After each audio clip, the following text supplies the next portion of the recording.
राधा माधव कुंज बिहारी गोपी जन वल्लभ गिरिवरधारी गोपी जन वल्लभ गिरिवरधारी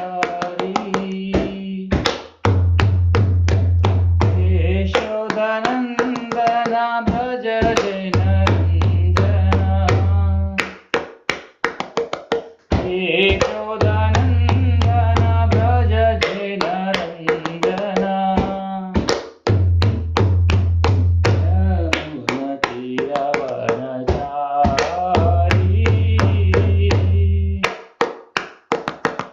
यमुना तीरवनचारी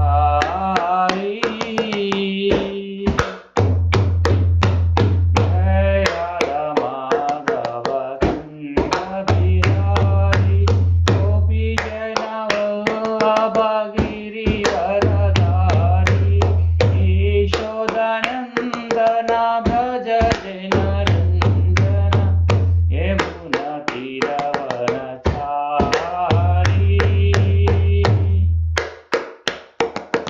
जय राधा माधव कुंज बिहारी गोपी जन वल्लभ गिरिवरधारी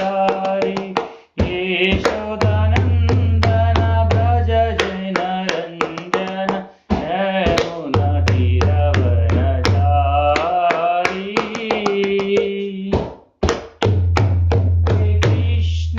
हरे कृष्णा कृष्ण कृष्ण हरे हरे हरे राम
మంగళచరణ ప్రవేశిద్దాం. జ్ఞానతిమిరంధస్య జ్ఞానాంజనశలాకయా చక్షురున్మిలితం येन తస్మై శ్రీగురవే నమః. వందేహం శ్రీగురు శ్రీతవదకమలం శ్రీగురున్ వైష్ణవాంశ శ్రీరూపం సాగ్రజాతం సగన రఘునాథాన్వితం సజీవం సాద్వైతం సావధూతం పరిజన సహితం కృష్ణ చైతన్యదేవం శ్రీరాధాకృష్ణ లలితా శ్రీ విశాఖాన్వితం చ. हे कृष्ण करुणा सिंधु दीनबंधो जगत्पते गोपेश गोपिका कांत राधाकांत नमोस्तुते. तप्त कांचन गौरांगे राधे वृंदावनेश्वरी वृषभानुसुते देवी प्रणमामि हरिप्रिये. वंशकल्पतरुभ्यश्च कृपसिन्धुभ्य एव च पतितानां पावनेभ्यो वैष्णवेभ्यो नमो नमः. जय श्री कृष्ण चैतन्य प्रभु नित्यानंद श्री अद्वैत गदाधर शिवासादि गौर भक्त वृंद. हरे कृष्ण कृष्ण कृष्ण हरे हरे राम राम राम हरे हरे. हरे कृष्ण कृष्ण कृष्ण हरे राम राम हरे हरे. ఓకే రమేష్, ఎన్నో శ్లోకం ఏంటో లాస్ట్ టైం? 21 to 22 అయింది. 23 స్టార్ట్ అవుతుందిగా. 23 ఎంతవరకు అయింది? సమరైజ్ చేయాలి రమేష్ నువ్వు. ఎంతవరకు అయింది ఇప్పుడు ఫస్ట్ చాప్టర్లో? మొదటి అధ్యాయంలో ఎంతవరకు కవర్ చేసినాం? ఫస్ట్ ధృతరాష్ట్రుడు సంజయుడితోని అడుగుతా ఉంటాడు, పాండవులు అండ్ కౌరవులు ధర్మక్షేత్రంలో ఏం చేస్తున్నారు అని అడగడం. అప్పుడు ఏం జరుగుతుంది ధర్మక్షేత్రం అనే కురుక్షేత్రంలో ఏం జరుగుతుంది. సో అప్పుడే అర్థమైపోతుంది. సో నేను నా వాళ్ళు అనే తత్వం ధృతరాష్ట్ర దగ్గర నుంచి. అప్పుడు దుర్యోధనుడు ద్రోణాచార్యుల దగ్గరికి వెళ్ళి ఇలా జస్ట్ ఎందుకంటే భీష్ముణ్ణి ఎక్కువ హైలైట్ చేస్తున్నట్టు అనిపిస్తుందని ద్రోణాచార్యుల దగ్గరికి వెళ్ళి అండ్ ప్లస్ ఆల్సో ఎక్కడ గురువు తత్వం అనేది బయటకు వస్తుంది, పాండవులకు సపోర్ట్ చేస్తాడేమో అని అలా టెస్ట్ చేయడానికి వెళ్తాడు. సో అలా టెస్ట్ చేస్తూ బలాబలాలు గురించి డిస్కస్ చేస్తాడు. చేసిన తర్వాత అప్పుడు ఇంకా అందరూ వాళ్ళ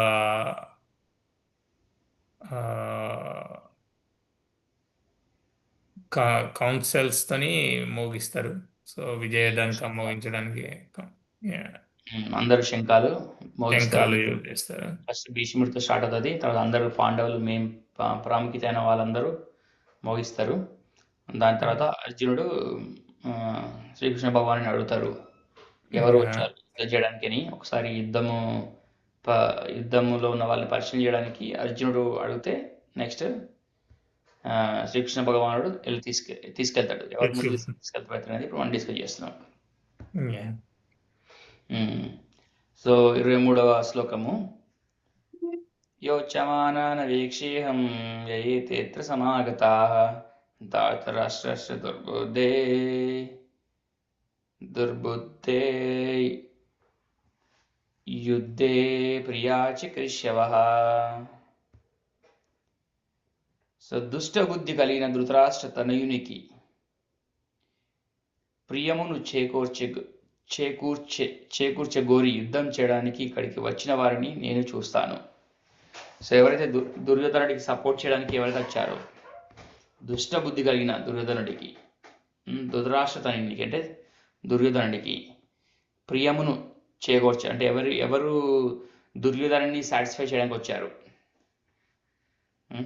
ఎవరు దుర్యోధనుడిని సంతోషపెట్టడానికి వచ్చారు, యుద్ధంలోకి వాళ్ళ సైడ్ పోరాడడానికి వచ్చారు అని అదే అర్జునుడి మాటలు.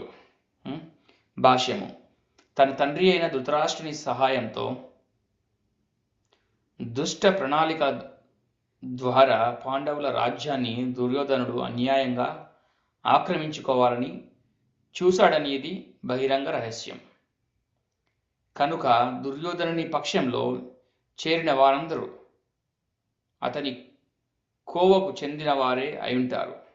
అంటే దుర్యోధనుడి సైడ్ జాయిన్ అయిన వాళ్ళు కూడా దుర్యోధను లాంటి వాళ్ళే అని ఇక్కడ ప్రభుపాదులు అంటున్నారు. అంతే కదా, మనం దొంగతనం జరుగుతున్న కాడ మనం దొంగలతో పాటు మనం ఉంటే దొంగనే కదా, మనం కూడా దొంగ అంటారు. సో యుద్ధము ప్రారంభం కావడానికి ముందు అర్జునుడు వారిని రణరంగంలో చూడాలనుకున్నది వారెవరని తెలుసుకోవడానికి కానీ వారితో శాంతి మంతనాలు చేసే ఉద్దేశంతో కాదు. ఇది ప్రభుపాద వారు అంటున్నారు. అంటే అర్జునుడు ఇది అడగడానికి కారణము శాంతి కోసం కాదు, బట్ వాళ్ళ సైడ్ ఎవరు పోరాడుతున్నారని తెలుసుకోవడానికి మాత్రమే ఉద్దేశించాడు. తన వైపే శ్రీకృష్ణుడు ఉన్న కారణంగా విజయము గురించి పూర్తి విశ్వాసంతో, సో బేసికల్గా అర్జునుడికి ఫుల్ విశ్వాసం ఉంది, తన సైడ్ శ్రీకృష్ణుడు ఉన్నాడు, శ్రీకృష్ణ భగవానుడు ఉన్నాడు, కాబట్టి మనం డెఫినెట్గా విజయం వస్తుందని. ఉన్నప్పటికీ తాను ఎవరితో తలపడాలో వారి బలాన్ని అంచనా వేయడానికి అర్జునుడు వారిని గోరాడనేది కూడా యథార్థము. సో వాళ్ళని చూడడానికి, కానీ తనకి తెలుసు శ్రీకృష్ణ భగవానుడు తన సైడ్ ఉన్నాడు, కాబట్టి విజయం అనేది తథ్యం, రైట్? విజయం కంపల్సరీ వస్తుంది. అందుకే ఇప్పుడు దీన్ని ఎలా డివోటీస్కి ఎలా అప్లై చేయొచ్చు అంటే, మనకేంటంటే చాలా మందికి డీమన్స్కి ఏంటంటే ఆ నమ్మకం ఉండదు. మనము ఇంత ఫేత్ పెట్టుకుంటాము, ఇంత నమ్మకం పెట్టుకుంటాం భగవంతుడి గురించి, శ్రీకృష్ణ భగవానుడి గురించి ఇంత నమ్మకం పెట్టుకుంటాం. సో డీమన్స్కి ఏంటంటే వాళ్ళకి అర్థం కాదు మన సైడ్ విజయం ఉంటుందని. చూడడానికి మన దగ్గర ఏముండవు, కానీ లైఫ్లో సక్సెస్ వస్తుంటుంది, రైట్? సో డివోటీస్ కూడా ఫుల్ కాన్ఫిడెన్స్ ఉంటుంది. ఏ విధంగా అయితే అర్జునుడికి ఫుల్ విశ్వాసం ఉందో, ప్యూర్ డివోటీస్కి, నిజమైన భక్తులకి కూడా శ్రీకృష్ణ భగవానుడు ఉన్నాడు, he will take care, right? We try to focus on Krishna, service of Krishna. So అదన్నమాట. సో అది మనం take away here. Okay, next 24th verse. ఏవముక్తో హృషికేశో గుడాకేశేన భారత సేనయోర్మధ్యే స్థాపయిత్వా రథోత్తమం. ఓకే, సంజయుడు పలికెను. రమేష్. సంజయుడు పలికెను, ఓ భరతవంశీయుడా, అర్జునిచే ఆ విధంగా సంబోధించబడినవాడై శ్రీకృష్ణ భగవానుడు ఉత్తమమైన రథమును ఇరుపక్ష సేనల మధ్యకు నడిపాడు. భాష్యం. ఈ శ్లోకంలో అర్జునుడు గుడాకేశునిగా చెప్పబడినాడు. గుడాక అంటే నిద్ర అని అర్థం. నిద్రను జయించిన వాడు గుడాకేశుడని పిలువబడతాడు. గుడాకేశుడు అంటే నిద్రను జయించిన వాళ్ళని గుడాకేశుడు అంటారు. నిద్ర అంటే అజ్ఞానమని కూడా అర్థం. అంటే శ్రీకృష్ణునితో మైత్రి కారణంగా అర్జునుడు నిద్ర అజ్ఞానం రెండింటిని జయించాడు. సో అదన్నమాట. సో ఇది డివోటీస్ క్వాలిటీ. ఎవరైతే భగవంతుడితోని మైత్రి రిలేషన్ పెట్టుకుంటారో వాళ్ళు ఆటోమేటిక్గా నిద్రను జయిస్తారు, అజ్ఞానాన్ని జయిస్తారు, ఈ రెండింటిని జయిస్తారు. అంటే నిద్రను జయించడం అంటే ఇక్కడ నిద్ర అనేది అజ్ఞానంతో పోలుస్తున్నారు. గుడాకేశ అంటే నిద్ర అంటే స్లీప్. మనం అనేది నిద్రలో ఏమవుతుంది, మనం మర్చిపోతాం మనం ఎవరమనేది, మనం మర్చిపోతాం, మన శరీరాన్ని మర్చిపోతాం, రైట్? సో మర్చిపోయే తత్వాన్ని గెలవడం అంటే మనం ఎవరనేది కరెక్ట్గా తెలుసుకోవడం. సో అర్జునుడు కూడా స్లీప్ కూడా ఓవర్కమ్ అంటే లిటరల్ కూడా, రైట్? మనం మార్నింగ్ 3:30కి లేవాలనుకుంటే 3:30కి లేస్తాం బ్రహ్మముహూర్తంలో, ఈ టైంకి పడుకోవాలనుకుంటే ఈ టైంలో పడుకుంటాం. అలా అని చెప్పేసి నిద్ర లేకుండా 24/7 నేను ఉంటాను కాదు. సో నిద్రను జయించడం అంటే శాస్త్రం ఏం చెప్తుంది, ఏ టైంకి పడుకోవాలి, ఏ టైంకి లేవాలి, ఎన్ని అవర్స్ పడుకోవాలి. సో కావాల్సిన టైం ఇది రైట్ టైం అంటే ఈ టైంలో పడుకోవాలి, ఇది రైట్ టైం అంటే ఈ టైంకి లేవాలి, ఇంతకంటే ఎక్కువ పడుకోకూడదు. ఆహార నిద్ర భయమైతునం చ. ఆహార నిద్ర, ఈ ఆహారాన్ని జయించడం అంటే ఆహారం తినకపోవడం కాదు. ఏ టైంకి తినాలి, ఎంత తినాలి, రైట్. సో మేటింగ్ కూడా ఎంత, ఓన్లీ పిల్లల్ని కనడం వారికి mating. By defending also only defending only to some extent. Because నువ్వు డిఫెండ్ చేయాలి కాబట్టి అందరినీ నరుక్కుండా పోవడం కాదు, రైట్. సో యుద్ధం నీకు ఎంతవరకు ఆపత్తు ఉన్నదో అంతవరకు మాత్రమే జయించడం. ఎప్పుడో ఆపద వస్తుందని చెప్పేసి మొత్తం జయించుకోవడం కాదు. సో ఇమ్మీడియట్ డేంజర్ని చేయడం. సో ఆ విధంగా కంట్రోల్. ఇప్పుడు అర్జునుడు అంటే కదా, తన మీదకి ఎవరైనా దాడి వస్తేనే తను ఆయుధం వాడతాడు, రైట్. Okay, next. పరమ కృష్ణ భక్తునిగా అతడు శ్రీకృష్ణ భగవానుని క్షణకాలమైన మర్చిపోలేదు. సో అది మనం కూడా ఆ క్వాలిటీ ఉండాలి. అర్జునుడికి ఏ క్వాలిటీస్ ఉన్నాయో మనము అర్జునుడికి ఉన్న క్వాలిటీస్ని మనం డెవలప్ చేసుకోవాలి. Okay, next. అదే భక్తుని నైజము. మెలకువతో ఉన్నప్పుడు గాని నిద్రలో ఉన్నప్పుడు గాని భక్తుడు శ్రీకృష్ణుని నామరూప గుణ లీలలను తలచకుండా ఉండలేడు. నిద్రలో ఉన్నప్పుడు కానీ అంటే మన కళలో కూడా ఈ భక్తుల గురించి కళ్ళు కనడం లేదా భగవంతుడి గురించి మాత్రమే కళ్ళు వస్తాయి. అనేది భగవంతుడికి సేవ చేస్తున్నట్టు కళ్ళు రావడం. టెంపుల్లో ఉన్నాను, ఈ సేవ చేస్తున్నాను, అందరు డివోటీస్ కలిసి భగవంతుడికి ఒక ఈవెంట్ పెట్టుకున్నాము. సో ఇలాంటి డ్రీమ్స్, మూవీస్కి వెళ్తున్న డ్రీమ్స్ కాకుండా, స్పోర్ట్స్ డ్రీమ్స్ కాకుండా, రైట్, ఇంకా వర్క్ రిలేటెడ్ డ్రీమ్స్ కాకుండా. సో ఇవన్నీ ఏంటంటే డివోటీ లక్షణాలు. ఈ రెండింటిని మెలకు ఉన్నప్పుడు, నిద్రలో ఉన్నప్పుడు కూడా భగవంతుని నామరూప గుణ లీలలు 4 అంటే భగవంతుని నామం గుర్తుపెట్టుకోవడం, రూపం గుర్తుకు రావడం, గుణాలు క్వాలిటీస్, భగవంతుని క్వాలిటీస్ ఏంటి, లీలలు అంటే ఏ టైంలో భక్తులని ఏ విధంగా సేవ్ చేశాడు, ఏ విధంగా తన భక్తులని ఆదుకున్నాడు, ఈ లీలలు. ఎలా వాసుదేవుని దేవకి ఇలా రిలీజ్ చేశాడు, ఎలా మన బృందావనంలో ఉన్న గోప బాలకులని ఎలా వాళ్ళతో ఎలా సేవ్ చేశాడు ఎప్పుడు ఆపద వచ్చినప్పుడు అలా. సో ఈ లీలని మనం గుర్తుపెట్టుకోవడం. Okay, next.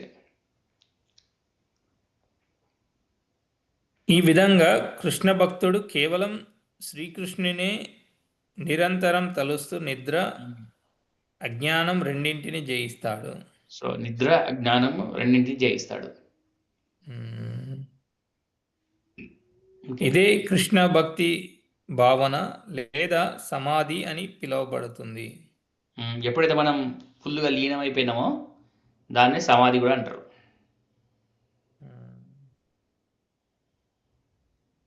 ఋషికేశునిగా అంటే ప్రతి జీవి ఇంద్రియాలకు మనసుకు నిర్దేశకునిగా శ్రీకృష్ణుడు సేనల మధ్య రథమును నిలుపమనడంలో అర్జుని ఉద్దేశాన్ని తెలుసుకోగలిగాడు. అందుకే అతడు ఆ విధంగా చేసి ఇలా పలికాడు.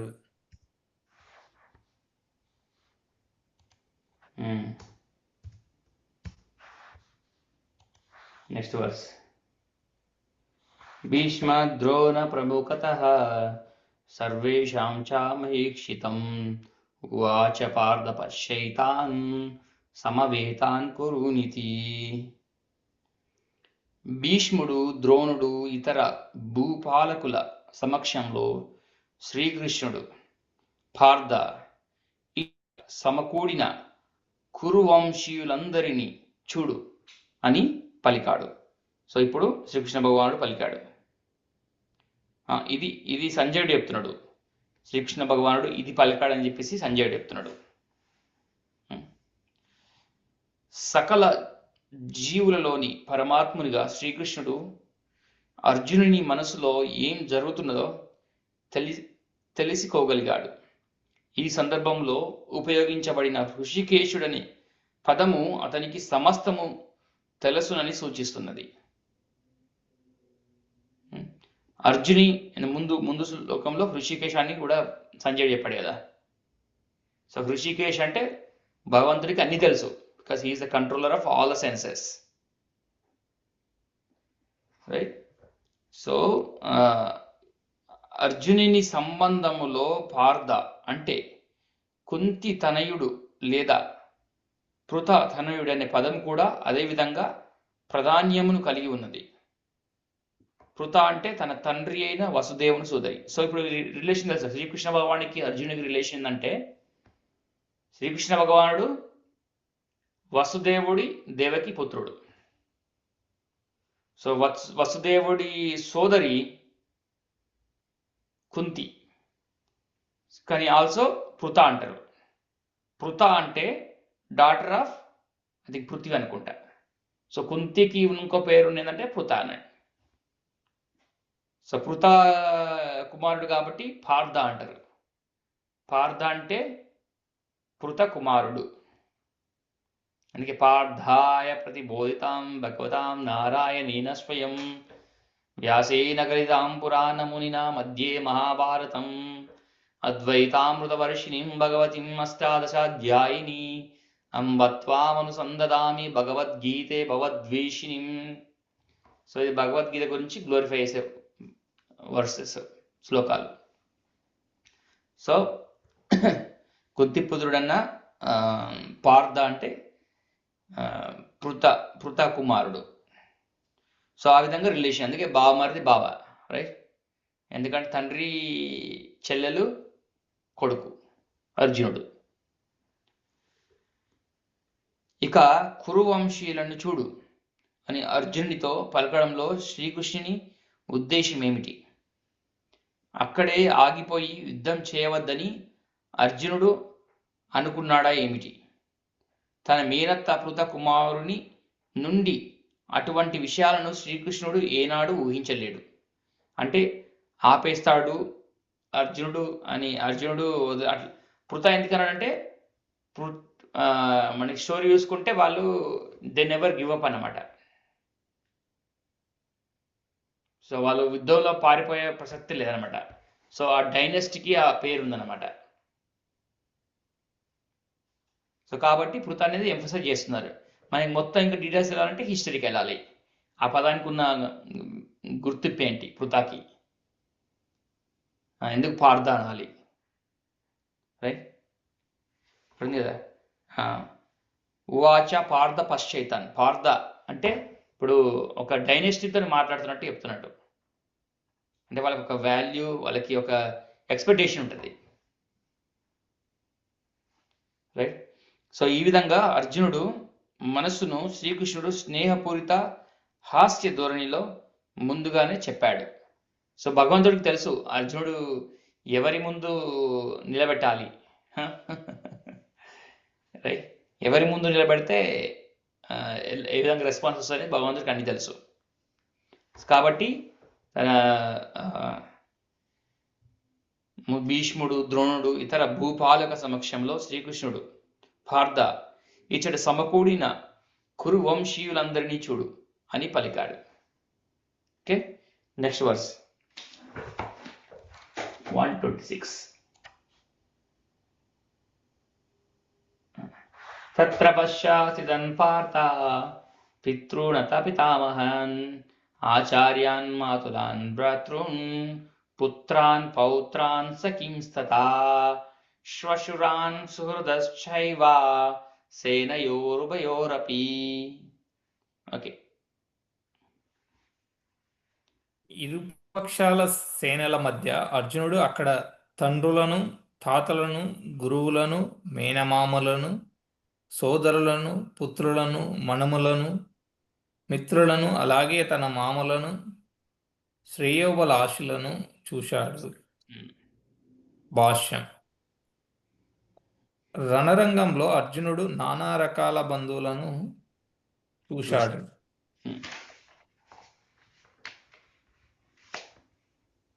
తండ్రి తన తండ్రికి తన తండ్రికి సమానమైన సమకాలీ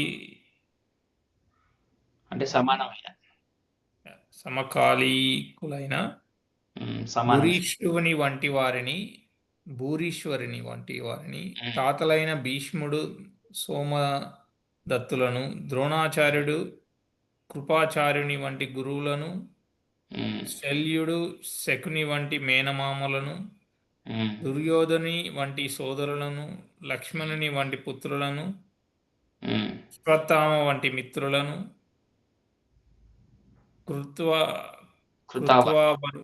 కృతావర్మ వంటి శ్రేయోభిలాషులను అతడు చూశాడు. పలువురు మిత్రులతో కూడి ఉన్న సేనలను కూడా అతడు గాంచగలిగాడు. ఇక్కడ మనం ఏ విధంగా కంపేర్ చేసుకోవాలంటే చూడండి, మనకి ఈ మెటీరియల్ వరల్డ్లో అన్ని విషయాలు జరుగుతున్నాయి, రైట్? ఒక్కోసారి మన ముందే మనకి క్లోజ్ అయిన వాళ్ళు చనిపోవడం జరుగుతుంటుంది,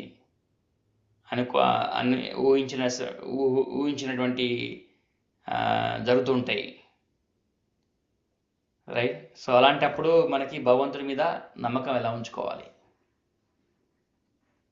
రైట్? ఇప్పుడు అర్జునుడు కూడా అదే సిచ్యువేషన్లో పోతాడు. ఒక క్షణము వాళ్ళందరూ గుర్తొస్తారు, భగవంతుడిని మర్చిపోతాడు. సో అలా జరిగినప్పుడు ఎవరైతే భగవంతుడిని కెపాసిటీని మర్చిపోయి ఇక్కడ మనకి ఈ సంబంధాల వ్యూహంలో పడతారో ఏ విధంగా శోకిస్తారనేది తర్వాత మనకు కనిపిస్తుంటుంది. సో ఎవరైతే భగవంతుడిని మర్చిపోతారో, శ్రీకృష్ణ భగవానుడి సామర్థ్యము, శ్రీకృష్ణ భగవంతుడి కృప మర్చిపోతారో మనం కూడా శోకానికి గురవుతాం, చిన్న విషయాలకి బాధపడుతున్నాం, ఈవెన్ ఏం జరిగినా బాధపడుతుంటాం, దుఃఖం ఎక్కువ ఉంటుంది. అందుకే దీన్ని అర్జున విషాద యోగం అంటారు. అర్జున విషాద యోగం. సో ఏ విధంగా అర్జునుడు విషాదానికి గురి అవుతాడు. సో మనం కూడా ఏ విధంగా అప్పుడప్పుడు విషాదాలకి గురి అవుతాం భగవంతుని మర్చిపోయి. తాన్ సమీక్ష కౌంతేయ సర్వాన్ బంధూనవస్థితాన్ కృపయా పరయావిష్టో విషిదానిదమబ్రవీత్. ఆ నానా రకాల బంధుమిత్రులను చూసినప్పుడు కుంతిపుత్రుడైన అర్జునుడు కరుణకు లోనై ఈ విధంగా పలికాడు. సో ఇప్పుడు అర్జునుడు ఏం పలుకుతాడు? నెక్స్ట్ 28వ శ్లోకం. 1 minute అన్న.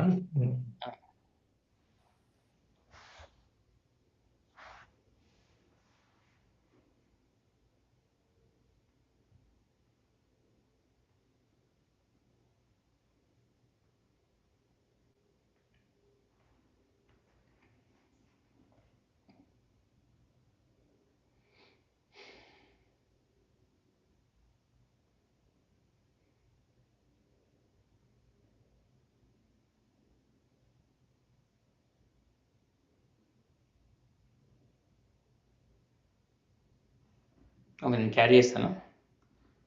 దృశ్వేమాం స్వజనం కృష్ణాం యూచం సముపస్థితం సీదంతి మమ గాత్రాని ముఖం చ పరిశుష్యతి. అర్జునుడు పలికిన, కృష్ణ, ఇంతటి యుద్ధోత్సాహంతో నా ముందు నిలిచిన మిత్రులను, బంధువులను చూసి నా దేహంగాలు కంపిస్తున్నాయి, నోరు ఎండిపోతున్నది. రైట్? మనకి లైఫ్ ప్రాబ్లమ్స్ వచ్చినప్పుడు కూడా సో ఈ సిమ్టమ్స్ కనిపిస్తూ ఉంటాయి. భగవంతుని పట్ల నిష్కపటమైన భక్తి కలిగిన ఏ మనిషి అయినా దైవీ పురుషులలో లేదా దేవతలలో గోచరించే సమస్త సద్గుణాలను కలిగి ఉంటాడు. సో భగవంతుడి ఈ భక్తుల సద్గుణాల గురించి ఇక్కడ మనకు వివరించబడుతున్నాయి. కాగా భక్తుడు విద్యా సంస్కృతులలో ఎంతటి ఉన్నతమైన లౌకిక యోగ్యతలను కలిగి ఉన్నప్పటికీ దైవీ గుణాలు లోపించి ఉంటాడు. కానీ అభక్తుడు అంటే భక్తుడు కానివాడు. భక్తుడు కాని వాళ్ళు ఎవరైతే భక్తుడు కాని వాళ్ళు ఉంటారో వాళ్ళకి విద్యా సంస్కృతులు ఎంత ఉన్నప్పటికీ కూడా, లౌకిక యోగ్యతలు కూడా కలిగి ఉన్నప్పటికీ కూడా ఈ దైవీ గుణాలు లోపించి ఉంటాయి. ఆ దైవీ గుణం ఏంటి? కరుణ. అసలు కరుణ అనే క్వాలిటీ ఓన్లీ భక్తులలో మాత్రమే చూడగలుగుతాం. సో అది ప్రభుపాద వారు ఇక్కడ చెప్తున్నారు. సో మచ్ కరుణ. కరుణ అంటే నా వాళ్ళకి నేను మంచి చూసుకోవడం కాదు, అది కరుణ కాదు. కరుణ ఈజ్ మొత్తం యూనివర్సల్ ఉండాలి, అందరి మంచి కోసం. ఓన్లీ నా దేశమే కాదు, నా రాష్ట్రమే కాదు, రైట్, నా ఊరే కాదు. సో ఈక్వానిమిటీ అనేది మొత్తం ఉండాలి. దిస్ కరుణ ఈక్వల్గా ఉండాలి, అందరూ బాగుపడాలి, రైట్. సో ఇది భక్తుడి యొక్క సద్గుణం. కానీ ఎవరైతే అభక్తులు అవుతారో, అంటే ఎవరైతే భక్తులు కారో ఈ గుణాలు లోపించి ఉంటాయి అని ప్రభువారు చెప్తున్నారు. తమలో తామే యుద్ధం చేయడానికి సిద్ధపడిన జ్ఞాతులను, స్నేహితులను, బంధువులను యుద్ధ రంగంలో చూడగానే అర్జునుడు ఒక్కమారుగా వారి పట్ల కృపా పూర్ణుడయ్యాడు. తన సైనికుల పట్ల అతడు మొదటే నుండే దయాభావంతో ఉన్నాడు. ఈ కరుణ, దయ అనేది భక్తులకే ఉంటుందని మనకి ప్రభుపాద వారు చెప్తున్నారు. కానీ ప్రతిపక్ష సేనకులకు ఆసన్నమైన మృత్యువును చూసి వారి పట్ల కూడా అతడు కృపాభావాన్ని పొందాడు. ఆ విధంగా ఆలోచిస్తున్నప్పుడు అతని దేహంగాలు కంపించాయి, నోరు ఎండిపోయింది. మనకి ఏదైనా బ్యాడ్ న్యూస్, ఎప్పుడు వినలేని బ్యాడ్ న్యూస్ వస్తుంటే ఎలా ఉంటుంది? మొత్తం డ్రాప్ అయిపోతాము కదా, రైట్. ఈవెన్ ఏదైనా టెన్షన్, ఏదైనా మిస్టేక్ అయింది అనుకో, సడన్గా మన బాడీ మొత్తం కంపిస్తుంది, షివర్ అవుతూ ఉంటుంది, దాహం అవుతూ ఉంటుంది. సో ఈ క్వాలిటీస్, లక్షణాలు మనకి ఏదైనా ఆపద వచ్చినప్పుడు తెలుస్తుంటాయి, రైట్. వన్ టైం స్ట్రోలర్ నుంచి వేది చిన్నప్పుడు 3 months అప్పుడు జారిపడ్డాడు. Like then I could feel, right, shiver అవ్వడము, tension, stress. So you can experience అనమాట. ఆ విధంగా అర్జునుడు ఈ ఎక్స్పీరియన్స్ చేస్తున్నాడు. వారందరి యుద్ధోత్సాహాన్ని చూసి అతడు దాదాపు పూర్తిగా ఆశ్చర్యకితుడయ్యాడు. దాదాపు రాజవంశమంతా, అంటే అర్జునుని రక్త సంబంధికులు అందరూ అతనితో యుద్ధం చేయడానికి వచ్చారు. సో అందరూ అతనికి అగేన్స్ట్గా, అర్జునుడికి అగేన్స్ట్గా యుద్ధం చేయడానికి వచ్చారు. వాళ్ళని చూసి ఉంటే కదా, ఇప్పుడు ఇన్ని రోజులు మన వాళ్ళు అనుకునే వాళ్ళు సడన్గా ఒక్కసారి అందరు కలిసి మనకు ఆపోజిట్ అయ్యారనుకో, ఏ విధంగా రియాక్ట్ అవుతాం?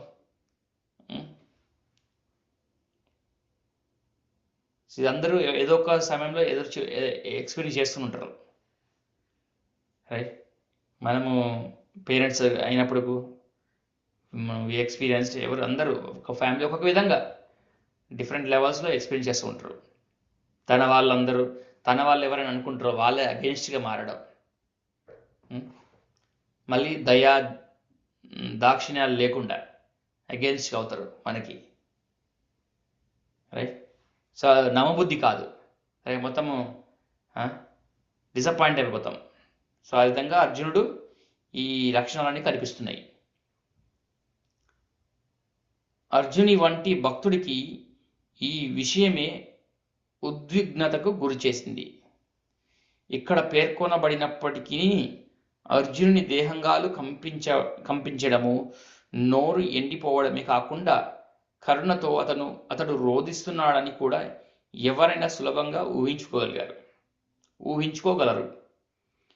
అర్జునిలో అటువంటి లక్షణాలు బలహీనత వలన గాక అతని మృదు హృదయము వలననే కలిగాయి. అది బలహీనం వల్ల వచ్చినాయి కావు. అట్టి మెత్తని హృదయము విశుద్ధ భగవద్భక్తుని లక్షణం. సో ఈ లక్షణము విశుద్ధ భగవద్భక్తుని లక్షణం అన్నమాట. కరుణ, దయ అనేది ఇది primary quality. Right? Because somebody did mistake మనం వెంటనే రియాక్ట్ అయ్యి యాంగర్ అయ్యి రెస్పాండ్ చేయకూడదు. It's okay, right? Everything is control by Krishna at the end of the day. అందుకే భాగవతంలో ఈ విధంగా చెప్పబడింది. యస్యాసి భక్తిర్భగవత్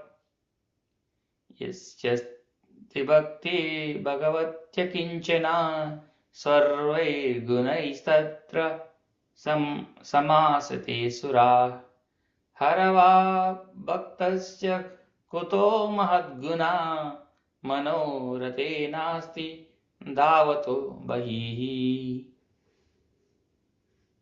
భగవంతుని ఎడ అకుంఠితమైన భక్తి కలిగిన వాడు. అకుంఠితమైన అంటే అన్ఫ్లించింగ్, అంటే అకుంఠం అంటే ఇప్పుడు కుంఠ అంటే మనకి కదలకు, ఇప్పుడు రాయేసినకు ఈజీగా అవుతాయి కదా. అకుంఠితమైన అంటే కదలకపోవడం, అన్ఫ్లించింగ్. అకుంఠితమైన భక్తి కలిగిన వాడు దేవతల సకల శుభ లక్షణాలను కలిగి ఉంటాడు. సో ఈ భక్తుల క్వాలిటీస్. కానీ అభక్తుడు అంటే భక్తుడి కానివాడు విలువ లేనట్టి అంటే వీటికి విలువ లేదు, బేసికల్గా లౌకిక యోగ్యతలను మాత్రమే కలిగి ఉంటాడు. Useless material qualification. లౌకిక యోగ్యతలు అంటే material qualifications, only material qualifications ఉంటాయి. సీఎం, నేను పిఎం, నేను ప్రెసిడెంట్, నేను ఎంపీ, ఎమ్మెల్యే, కలెక్టర్. సో ఈ లౌకిక యోగ్యతలు మెటీరియల్ క్వాలిఫికేషన్ మాత్రమే ఉంటాయి. అవి ఇలాంటివి ప్రపోజ్ అంటున్నారు, అవి విలువ లేనివి అంటే useless, no value or little value.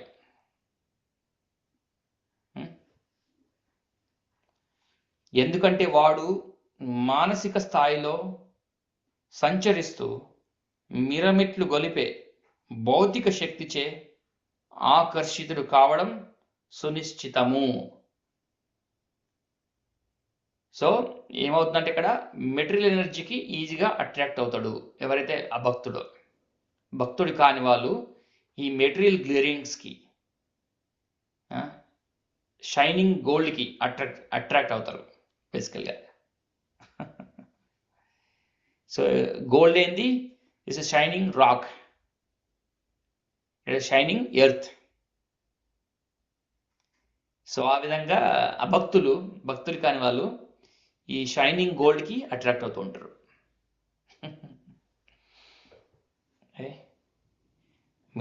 మిరమిట్లు గొలిపే shining material energy. Okay, so 29వ శ్లోకము. వేపతుశ్చ శరీరే మే రోమహర్షశ్చ జాయతే గాంధీవం స్రంసస్తే హస్తా త్వాక్షైవా పరిదహ్యతే. ఓకే రమేష్. నా శరీరమంతా కంపిస్తున్నది, నాకు రోమాంచమవుతుంది. గాంధీవధస్సును నా చేతి నుండి గాంధీవధనస్సు నా చేతి నుండి జారిపోతున్నది, నా చర్మము మండిపోతున్నది.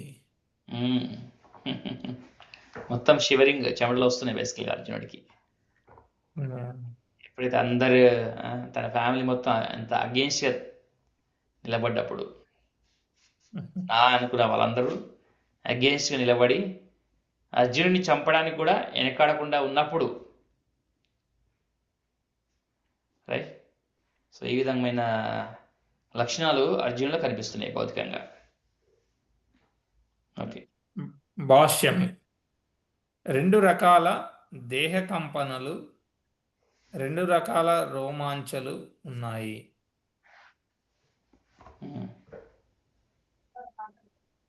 అటువంటి భావాలు గొప్ప ఆధ్యాత్మిక పారవంశంలో గాని, భౌతిక పరిస్థితిలో మహాభయంలో గాని కలుగుతాయి.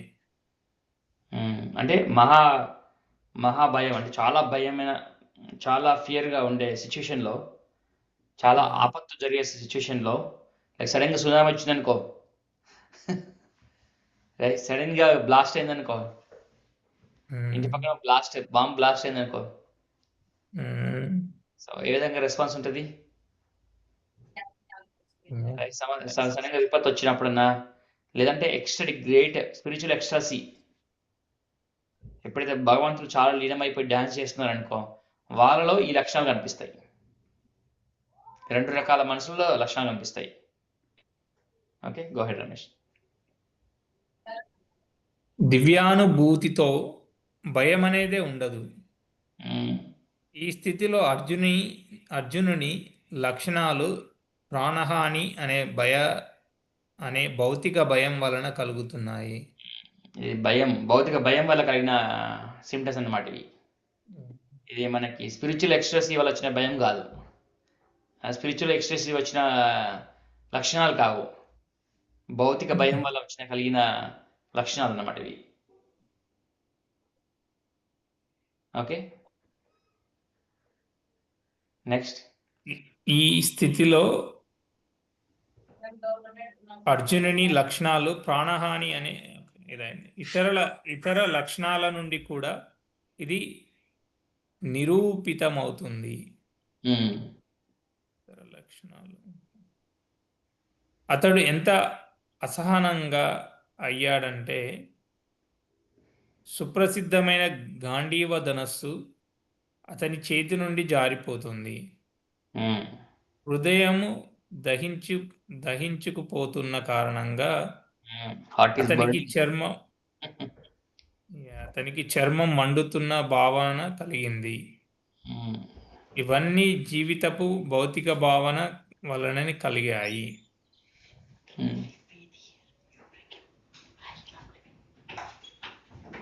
ఓకే, సో 29 శ్లోకం అయింది, 30 శ్లోకం. సో చూడండి, మన ఎక్స్పీరియన్స్ చేస్తుంటే ఏ సిచ్యువేషన్లో ఉన్నాడు అర్జునుడు, ఏ సిచ్యువేషన్లో ఉన్నప్పుడు అర్జునుడికి భగవంతుడు భగవద్గీత చెప్పాడు. ఇప్పుడు మనకి ఏంటంటే సిచ్యువేషన్ ఏమవుతుందంటే, మనం భగవద్గీత ఇలాంటి మామూలుగా స్ట్రెస్లో ఉన్నప్పుడు ఇలా, ఇప్పుడు ఇక్కడ నీడ్ ఉంది, రైట్. సో ఇదొకటి మనకు భగవంతుడు చెప్తున్నాడు, ఇలాంటి సిచ్యువేషన్లో భగవద్గీత చెప్పబడుతుంది. సో ఆ డెప్త్ని మనం ఫస్ట్ చూడగలగాలి. ఎప్పుడైతే మనకి ఈ భౌతిక ప్రాబ్లమ్స్ కనిపిస్తాయో లైఫ్లో, రైట్, ఎవరు మన వాళ్ళు అనుకున్న వాళ్ళు మనకి వెనక తిరగడము, రైట్, ఎంత ఎఫర్ట్ పెట్టినా మనకి సక్సెస్ రాకపోవడము, అన్నీ అప్స్ అండ్ డౌన్స్ అయిపోవడము, ఎప్పుడైతే మనం ఎక్స్పీరియన్స్ చేస్తామో ఇలాంటి వాటికి మనం ఎక్స్పీరియన్స్ చేయగలం. అప్పుడు మన భగవద్గీత మైండ్ కరెక్ట్ ఎక్కుతుంది, అంతే కదా. ఎప్పుడు ఫుడ్ సప్లై చేసిన అనుకో, వాడికి ఆకలి వాళ్ళు ఏం తెలుస్తుంది, రైట్. ఒకసారి ఆకలి అవుతూనే తినడం గురించి దాని వాల్యూ తెలుస్తుంది, ఫుల్గా ఆకలి అయితే. చాలామందికి భగవద్గీత అర్థం కావడం అనేది ఈ ఆకలి స్థితికి రావాలి. అది ఒకసారి వాలంటరీగా తెచ్చుకోవచ్చు, లేదంటే ఆటోమేటిక్గా భగవంతుడు ఏదో ఒక టైంలో కర్మను బట్టి ఫోర్స్ఫుల్గా నీకు ఆ సిచ్యువేషన్ వస్తుంది. ఈ లైఫ్లో రావచ్చు, ఇంకో లైఫ్లో రావచ్చు. కానీ ఇంటెలిజెంట్ పర్సన్ ఏం చేస్తాడు, వేరే వాళ్ళని చూసి అబ్జర్వ్ చేసి ఎంక్వైరీ చేస్తూ ఉంటాడు. అందుకే భగవంతుడి దగ్గరికి 4 types ఆఫ్ పీపుల్ వస్తారు. చతుర్విధ భజంతే మాం జనా సుకృతినో అర్జున ఆర్దో జిజ్ఞాసు అర్థార్థి జ్ఞానేషు భరతర్షభ. ఫస్ట్ క్వాలిటీ ఏంటంటే ఆర్దో జిజ్ఞాసు అర్థార్థి. డిస్ట్రెస్లో ఉన్న వాళ్ళు శ్రీకృష్ణ భగవానికి రాగలరు, ఒక టైప్. తర్వాత ధనం కోసం, సక్సెస్ కోసం వస్తారు. నాలెడ్జ్ కోసం, అసలు ఏం జరుగుతుంది, ఏమి ఇక్కడ అవుతుంది. సో 4 types ఆఫ్ పీపుల్ వస్తుంటారు అనమాట భగవంతుడి దగ్గరికి.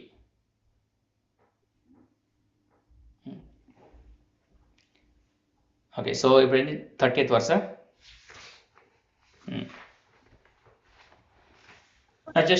నచ శక్నోమ్యవస్థాతుం భ్రమతీవాచ మీ మనః నిమిత్తాని చ పశ్యామి విపరీతాని కేశవ. ఇప్పుడు నేను ఇక్కడ ఏ మాత్రము నిలబడలేకపోతున్నాను, నన్ను నేనే మర్చిపోతున్నాను, నా మనస్సు గిర్రున తిరుగుతున్నది. ఓ కృష్ణ కేశి సంహారి, నేను కేవలము విపరీతాలని చూస్తున్నాను. మొత్తం ఓన్లీ విపరీతాలు మాత్రమే చూస్తున్నాడు. మిస్ఫార్చ్యూన్, విపరీతం అంటే. భాష్యము. అసహనం వలన, అసహనం అంటే ఇంపేషన్స్. ఈ అసహనం వలన అర్జునుడు యుద్ధ రంగంలో నిలబడడానికి అశక్తుడయ్యాడు, అంటే ఎనర్జీ లేకపోయింది. ఈ మనో దుర్బలత కారణంగా అతడు తననే మర్చిపోసాగాడు. అంటే తనకున్న విద్యలని, తనకున్న రిలేషన్షిప్ విత్ కృష్ణుని కూడా మర్చిపోతున్నాడు. సో ఇది మనకు లక్షణం అన్నమాట, ఒక జీవుడి లక్షణం. మన లైఫ్లో విపరీతాలు, మిస్ఫార్చ్యూన్ వచ్చినప్పుడు మనము భగవంతుని మర్చిపోతాము. సో ఇలాంటి అన్నిటికీ దేహం వల్ల కలిగే ఈ లక్షణాలన్నిటికీ గురి అవుతుంటాం. భౌతిక విషయాల పట్ల అమితానురక్తి మనిషిని ఇటువంటి భ్రాంతిమయ స్థితిలో నిలుపుతుంది. సో అదే మనం అనుకుంటున్నాం కదా, ఎవరైతే మెటీరియల్ కండిషన్స్ వల్ల ఎఫెక్ట్ అవుతారో వాళ్ళలో ఈ కండిషన్స్ కనిపిస్తుంటాయి. అర్జునుడికి ఆ టైంలో కనిపిస్తాయి. మనకి యుద్ధం లేకపోయినా కానీ ఎక్కువ మెటీరియల్కి మనం అటాచ్ అవుతే ఇలాంటివి మనం కూడా ఎక్స్పీరియన్స్ చేస్తూ ఉంటాం.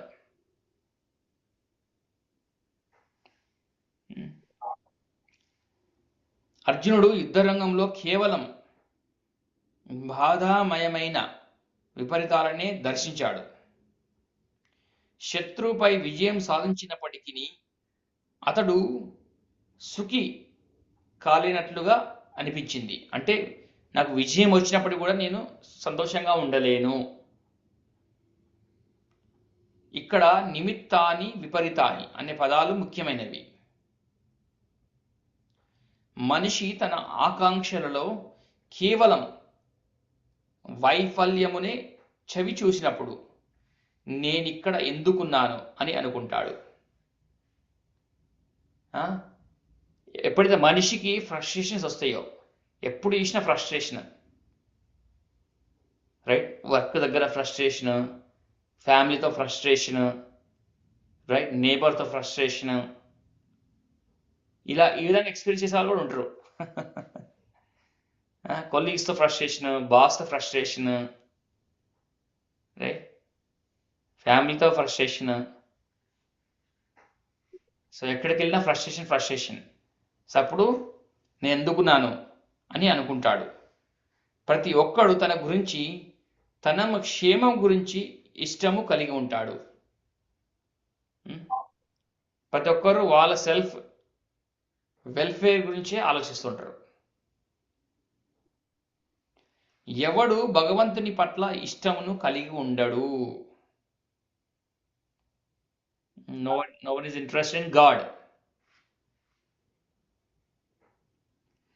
శ్రీకృష్ణుని సంకల్పముచే అర్జునుడు ఇక్కడ తన నిజమైన లాభము పట్ల జ్ఞాన శూన్యతను ప్రదర్శిస్తున్నాడు. జ్ఞాన శూన్యత అంటే జీరో నాలెడ్జ్. ఇదేంటి? కృష్ణస్ విల్, కృష్ణ సంకల్పం వల్లనే జరుగుతున్నాయి ఇక్కడ. ఇవన్నీ ఎవరి కోసం జరుగుతున్నాయి? మనకి ఫ్యూచర్, ఈ మానవ సమాజానికి ఒక ఆదర్శము, ఒక సిచ్యువేషన్ని ఎలా ఉంటుంది అనేది చూపించడానికి. మనకు కూడా మెటీరియల్ కండిషన్ వల్ల చాలా ప్రాబ్లమ్స్ వస్తుంటాయి. Covid problem, right, visa problems, right, travel problems, many problems. ఈ ఇక్కడ ఉన్నదే డెఫినెట్లీ ప్రాబ్లమ్స్ ఉండడానికి. దిస్ ఇస్ ద దుఃఖాలయం. అంటే ప్రాబ్లమ్స్ ఆర్ ఇన్ఎవిటబుల్. సో ఇక్కడ ప్రాబ్లమ్స్ని ఎస్కేప్ అవ్వడం కష్టం. మేబీ ఒక్క ప్రాబ్లం వస్తుంది, పోతుంది మళ్ళీ, కానీ ఇంకొక problem waiting for us. As long as మనకి ఈ దేహం ఉన్నంత వరకు, భౌతిక దేహం ఉన్నంత వరకు వన్ ప్రాబ్లం అట్లా అనదర్ ప్రాబ్లం వస్తూనే ఉంటుంది. మేబీ 1 వీక్ గ్యాప్ వస్తుందేమో, 1 మంత్ గ్యాప్ వస్తుందేమో. After 1 month another problem is there. ఇవాళ మా మేనేజర్ చెప్తున్నాడు, నైట్ సరిగ్గా 1 o'clock మెలకు వచ్చిందంట. 1 o'clock మెలకు వస్తే 1 o'clock నుంచి 6 o'clock పడుకోలేదంట. So this is the problem. Imagine ఇది ఎవ్రీడే జరుగుతుంది అనుకో.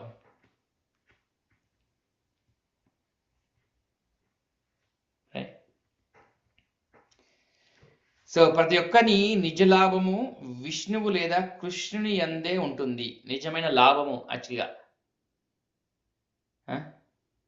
నిజమైన లాభము భగవంతుడి దగ్గరే ఉంటుంది. ఇది మనం మర్చిపోతాం. బద్ధ జీవుడు ఇది మర్చిపోతాడు. అందుకే భౌతిక క్లేశాలను అనుభవిస్తాడు.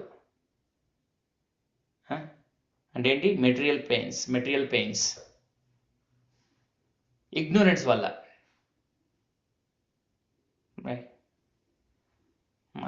పిల్లల వల్ల బాధపడుతుంటాడు.